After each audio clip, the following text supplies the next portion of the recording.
The arrest of Dr. Harold Shipman, one of Britain's most infamous serial killers, began with a phone call.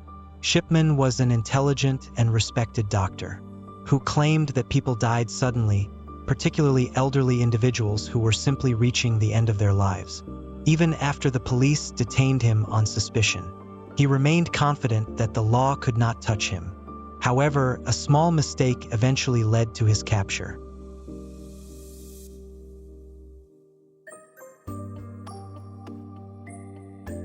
Hyde, a small village in the Manchester area with a population of just over 30,000, became the center of a major investigation. Catherine Grundy, a former mayor of Hyde, passed away in August 1998 at the age of 81. Her death seemed natural given her age, but her daughter, a lawyer, grew suspicious when she read her mother's will.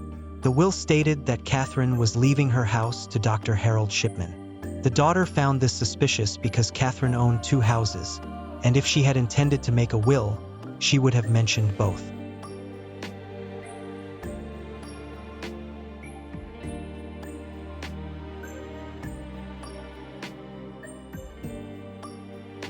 Her suspicions were confirmed when, just a month after the will was brought to light, Dr. Shipman was arrested on September 7, 1998. Authorities initially detained him for questioning related to his practice, but the investigation revealed details of over 200 suspected murders.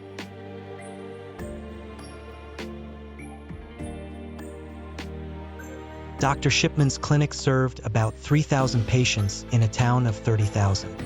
Concerns about a high number of deaths among his elderly patients were also raised by Ellen Massey, who managed funeral arrangements in the area. She noticed a troubling pattern, a significantly higher number of deaths among Dr. Shipman's patients, particularly elderly women.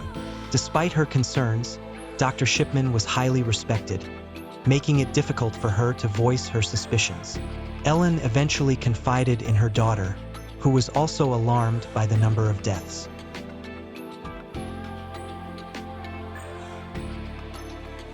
Ellen decided to confront Dr. Shipman directly, but he dismissed her concerns by showing her various medical records and insisting that everything was in order. This confrontation occurred 4 months before Catherine Grundy's lawyer daughter challenged the will. Dr. Shipman's patients, mostly elderly, were often found deceased under mysterious circumstances, such as being neatly dressed and seated, with no clear cause of death.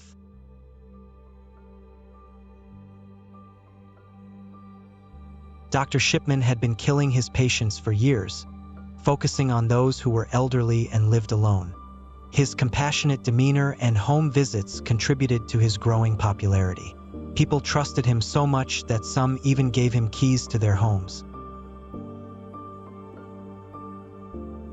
Before moving to Hyde, Dr. Shipman had worked at Donnybrook Medical Center and had been dismissed from a previous job at Abraham Medical Hospital due to issues with drug addiction. His addiction to painkillers began during his mother's illness and continued into his medical career, leading to his dismissal from Abraham Medical Hospital.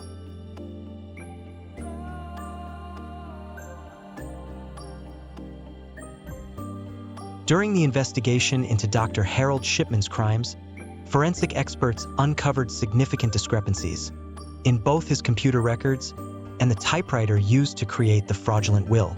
The examination of the typewriter revealed that it had distinctive flaws, such as inconsistent ink distribution and worn-out keys, which matched anomalies found in the will of Catherine Grundy. Specifically, certain characters in the will were poorly typed, displaying gaps and irregularities consistent with the typewriter's condition.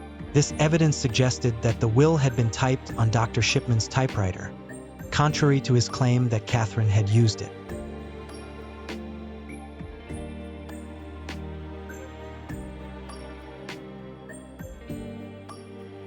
Further investigation revealed that Catherine Grundy had been administered a lethal dose of a drug, available only through Dr. Shipman.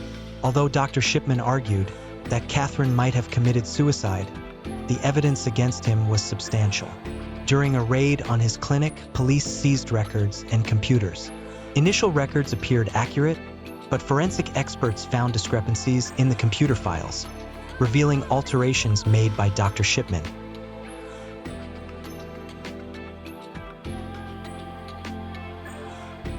During the investigation into Dr. Harold Shipman's crimes, forensic experts conducted a thorough examination of his computer records.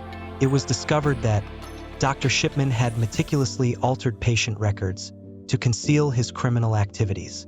Specifically, the forensic analysis revealed discrepancies in the timestamps and entries within the computer files.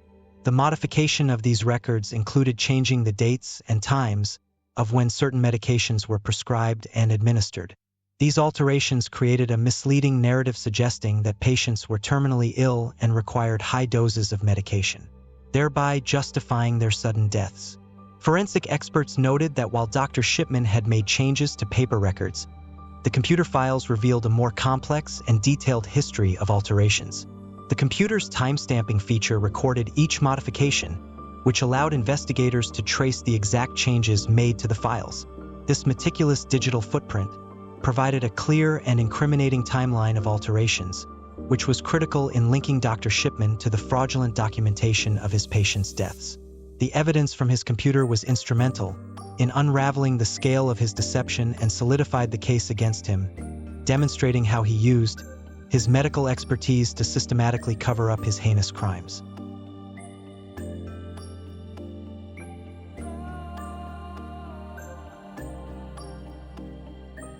Dr. Shipman was charged with 15 murders. The computer evidence presented during the trial was crucial in securing his conviction. Despite never confessing, the evidence was overwhelming. Dr. Shipman was sentenced to 15 life terms in prison, meaning he would never be released. During Dr. Harold Shipman's detention, his behavior in prison drew considerable attention and raised further concerns. Incarcerated at the high-security Franklin prison, Shipman's presence became a matter of anxiety for both authorities and fellow inmates. The prison staff were on high alert, particularly after rumors surfaced about Shipman's possible continued involvement in drug-related activities. These concerns proved valid when 2 prisoners were admitted to the hospital in critical condition due to an overdose of painkillers. It was suspected that these medications had been smuggled into the prison and administered by someone with knowledge of their effects, hinting at Shipman's potential influence or access to illicit substances, even behind bars. The situation further heightened the urgency for prison authorities to monitor Shipman closely and restrict his access to any means that could facilitate similar incidents. This incident underscored the disturbing reality that even in detention, Dr. Shipman's past practices and his manipulative skills posed a continuing threat, ultimately contributing to the increased scrutiny and eventual decision to segregate him from the general prison population.